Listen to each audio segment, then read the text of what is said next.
Going live in 3, 2. Hello, Younique family. My name is Derek Maxfield. I'm originally from a city called Meridian, Idaho.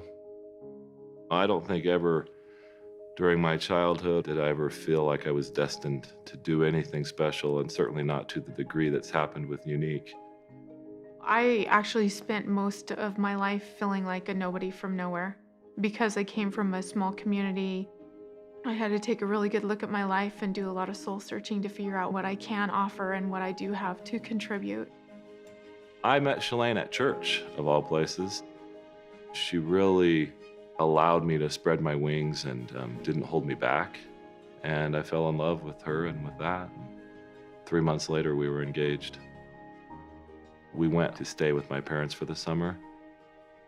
And that's when all of my health challenges started, and I found out that I had leukemia. It was just 5.5 months after we got married. It kind of gives you a perspective of how fragile life really is and how instantly it can be changed.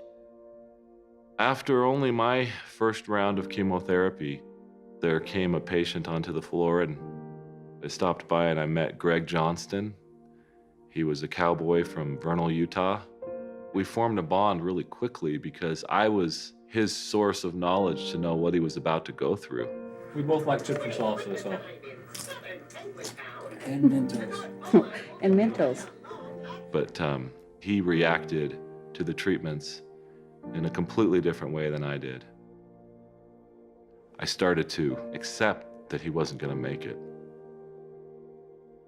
He would ask about my faith and what I wanted to do with my life after I was out of the hospital. The last time that I ever saw him, I came back to the hospital for my first checkup, and Greg was back in the ICU. I went into the ICU and I knelt down by his bed. And so I grabbed his hand and I said, "Greg, I want you to make it back up to the floor one more time." And he squeezed it back and he said, "Derek, it's okay." But he asked me to live for us both and to do something great with my life. I accepted it that day, but I had no idea how I would do that. He passed away soon after that.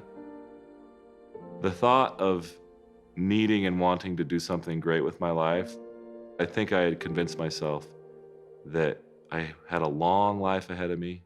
It just wasn't possible for me right then. I got a job with a company here in Utah.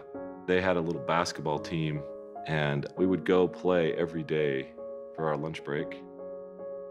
I came down, cracked skulls with the guy who I was guarding at the time, and we drove, of all places, to the same hospital where I had had all my treatments just a few years prior. I was in surgery for 5.5 hours. For the reasons that are only known to God, they put me in room 522, which was Greg's room. And I wasn't conscious enough or coherent enough to really know why I was there, but I knew I was back. And in that moment, that's the moment that really changed my life forever. Because I had a clear message to me, and it was, "Exactly, Derek. You're right back in the same place. The same place, and you're using the same excuses." That moment changed my life. I was driven to no longer use excuses and to no longer think of the need to do something great as so far in the future. I started to change things. I got up at 4:45 in the morning and I worked on a software business that I'd been thinking about. I did that for 1.5 years. And then in the beginning of 2004, I started my own business. And that was the business that I sold in 2010. And I was thinking about what I wanted to do with my life. And I was driving home one day and I was talking to Shalane about someone who had been sexually abused. And it always troubled me and bothered me that a woman would take guilt on herself for what someone else had done. And I said, Shalane, that's not fair. Somebody should do something about that. And I knew that somebody was me, and that something was to start another company that could be successful enough to fund that cause. I totally felt the same frustration in her behalf that he did, and the shame and the guilt that affects their life so negatively is such an injustice. A very detailed thought came into my mind, and it was a retreat that was nestled in the mountains and a place for these women to begin a healing process. That clarity I knew could only come from God, because it had come just that quickly, and it came in an instant. And I started to work on those plans right away. I don't think that we could have even imagined what needed to be done. We were just focused on what we could do, and it has become more than we ever imagined it could be.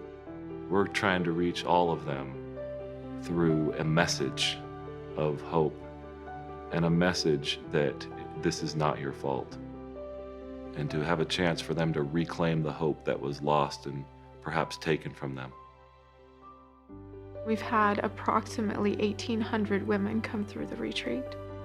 I see faces every time I hear the number. It's Sarah, and it's Heather, and it's Heidi, and it's Amanda. It's not just numbers for me, it's people. I think when you give someone hope, they can then become the steward of their own healing. But that's the point, is that we simply open the door, help them feel that there is hope. And that's the goal of the retreat. And I think that we are accomplishing that. I'm grateful for all the people that drive Younique and all the presenters out there, because it is through them that we really accomplish the means by which we can support this cause. I think we're getting there, and I think that the army that we do have now is such a tremendous base. They are such a force for good. I absolutely feel like the things that have happened over the past few years with the Younique Foundation have been the fulfillment of my promise to Greg. I could die now and see him and feel like I kept that promise.